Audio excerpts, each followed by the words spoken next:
Depuis 2 semaines, Edward Ditkowski fait partie de l'équipe de robotique de la HES. Il poursuit ses études de master en informatique. Il aide à téléguider un robot équipé de réalité augmentée qui se trouve dans une autre pièce.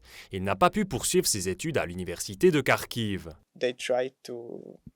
Ils essayent de garder une situation normale et de maintenir les cours, mais en ce moment, je ne pense pas que ce soit le cas.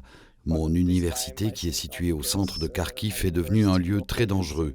Je ne suis pas sûr, mais plusieurs bombes seraient tombées près de mon université.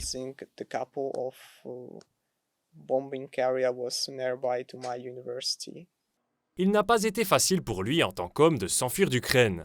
En principe, tous les hommes doivent participer à la défense territoriale. Mais en raison de ses problèmes de santé et de l'offre qu'il avait reçue de la HES, il a finalement pu venir en Suisse après 11 tentatives.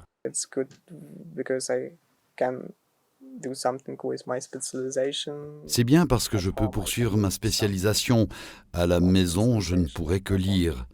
Et je pense que ça m'aide à oublier certaines choses qui se sont passées ces 4 derniers mois.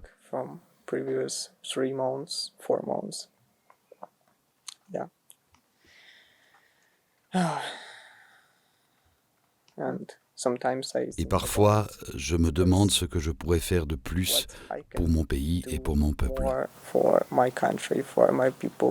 La philosophe Olena Yatsenka travaille également dans la même équipe. Elle cherche à établir des passerelles entre les sciences naturelles et les sciences humaines. En 2014 déjà, elle avait dû fuir Lugansk pour se réfugier à Kiev. Après l'attaque russe en février, elle a trouvé un emploi à plein temps à la HES en Suisse. L'expérience qu'elle a vécue a influencé son travail et son regard sur l'existence. Ce que cette situation change pour moi, c'est que je comprends qu'il faut vivre le moment présent, oublier le passé, ne pas trop se soucier de l'avenir, mais penser simplement au présent, à ce que nous pouvons faire aujourd'hui pour essayer d'améliorer notre futur.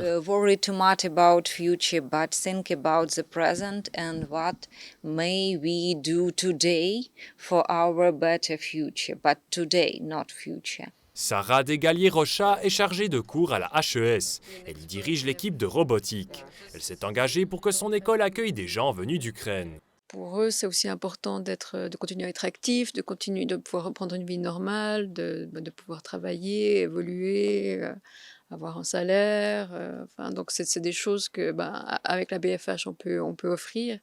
Et je pense que pour eux, c'est aussi important justement de ne pas rester des victimes, mais de pouvoir redevenir en fait des gens actifs. Et ça, je pense que c'est ce que nous, on peut faire en tant qu'école. Pour ne pas perdre le contact avec la réalité de ce qui se passe à Kiev, Olena Yatsenka consulte chaque jour une application spéciale.